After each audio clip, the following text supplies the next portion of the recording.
तुलसी जी के बारे में तो इतना स्कंद पुराण में कहा गया है, कहां तक वर्णन करें। बोले तुलसी जिसके गले में है और जब वो भोजन करता है तो एक एक ग्रास में वाजपेय यज्ञ का फल उसको प्राप्त होता है। वो अन्न ग्रहण भी करता है तो एक एक ग्रास अन्न ग्रहण करने में वाजपेय यज्ञ का पुण्य उसको प्राप्त होता है। जब वो स्नान करता है तो भूमंडल में जितने तीर्थ हैं उन सारे तीर्थों में स्नान करने से जो फल प्राप्त होता है वह तुलसी महारानी को गले में धारण करके स्नान करने वाले को प्राप्त हो जाता है।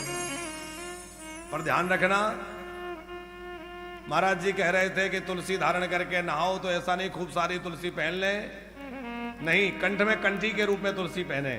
वैसे दिन में पहने, लेकिन शौच आदि के लिए जब जाएं तो बहुत सारी कंठियां पहन के ना जाएं। तुलसी तो नहीं उतारनी चाहिए, वो तो अरण्य साथ रहनी चाहिए। क्या पता बाथरूम में ही मर जाए, कोई भरोसा है? उतारना नहीं है। लेकिन कंठी का मतलब है जो केवल कंठ में रहे, जो कंठ में रहे वो कंठी। माने मलमूत्र त्याग करते समय उस तुलसी पर हमारी दृष्टि नहीं पड़नी चाहिए। ऐसा नहीं हो कि लंबी लंबी माला लटका रखी है, छोटी कंठ में तुलसी हो। और कंठ में तुलसी बंधी है। अब आप स्नान करेंगे तो जो जल तुलसी को स्पर्श करके जाएगा वह निश्चित ही आपको पवित्र कर देगा। टकसाल में साधुओं को देखा जाता था। साधु तो ठीक है, कोई भी आ जाए, पुराने साधुओं में आज भी जहां अच्छे स्थान है वहां देखा जाता है कि जिसके गले में तुलसी ना हो, कंठी ना हो, उसके हाथ का छुआ हुआ पानी भी संत लोग नहीं पीते। ये परंपरा बहुत जगह आज भी संतों में है। अरे बोले निगुरा है, अपवित्र है। पहाड़ी बाबा के समय की घटना महाराज जी सुनाते हैं। बोले पहाड़ी बाबा के समय की घटना है। महाराज जी साथ थे, मलुकपीठ वाले महाराज जी कहीं गए हुए थे, तो वहां पर जो है एक व्यक्ति ने कुएं से जल भरा, तो बाल्टी को बढ़िया धो मांज करके, पीतल की बाल्टी, और साफ करके उसने और बाल्टी भर के जल रख दिया और महाराज जी से निवेदन किया स्नान कर लीजिए, सवेरे का समय। महाराज जी ने जाकर देखा किसने भरी, इन्होंने भरी है। बोले फेंको, जल्दी फेंको पानी को। अब महाराज जी ने कह दिया तो फेंकना पड़ेगा, तो पानी को फेंक दिया। महाराज जी ने स्वयं अपने मलुकपीठ वाले महाराज जी साथ में जो थे, इन्होंने बाल्टी को प्रमणिया किया, फिर से जल निकाला, स्नान हो गया। अब स्नान हो गया, वो अपने पूजन ध्यान में चले गए, ध्यान करने लगे। लेकिन महाराज जी कहते हैं हमारे मन में बार बार यही प्रश्न था कि आखिर महाराज जी ने वो जल क्यों फेंकवा दिया। भाई बेचारा नहाया धोया था और खूब शुद्ध पवित्र होके उसने पानी भरा, श्रद्धा से भरा, धो मांज के बाल्टी भरा, फिर ऐसा क्यों किया कि वो फेंकना पड़ा।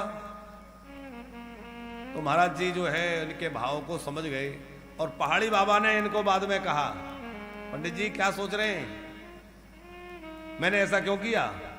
तो मैं बतलाता हूं। ये बताओ स्नान क्यों किया जाता है? गुरु जी इसलिए कि पवित्र हो जाएं। तो बोले पवित्र तो वही जल करेगा जो पवित्र होगा।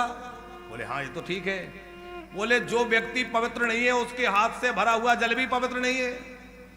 महाराज जी हम समझे नहीं। बोले मतलब ये है कि जिस व्यक्ति ने वो बाल्टी भरी थी वो व्यक्ति तुलसी नहीं पहने था, उसके मस्तक पे तिलक नहीं था, और जिसके मस्तक पर तिलक ना हो, जिसके गले में तुलसी ना हो, उसके हाथ का छुआ हुआ नहीं अपवित्र है। अब वो अपवित्र जल से स्नान करने से तो हम अपवित्र हो जाते, फिर कैसे पूजा में जाते?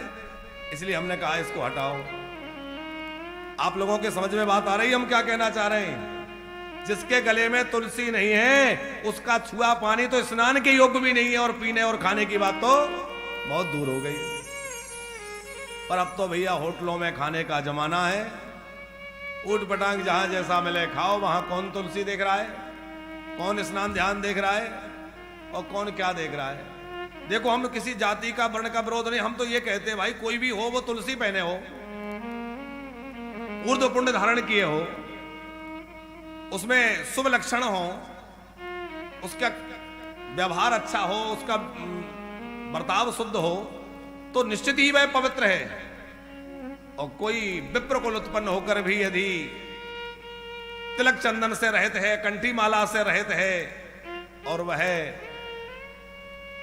वैष्णवता को धारण नहीं कर रहा है, तो वह भी फिर उतना पावन नहीं है।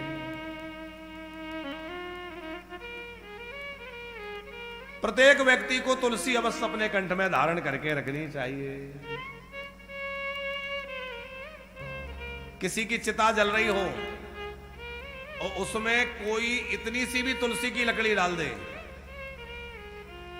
चिता तो बनी है किसी दूसरी काष्ठ से, और थोड़ी सी तुलसी डाल दी, तो थोड़ी सी तुलसी पड़ते ही वह कितना भी बड़ा पात की हो, वह पाप मुक्त होकर भगवत धाम चला जाता है। ये तुलसी महारानी की महिमा है।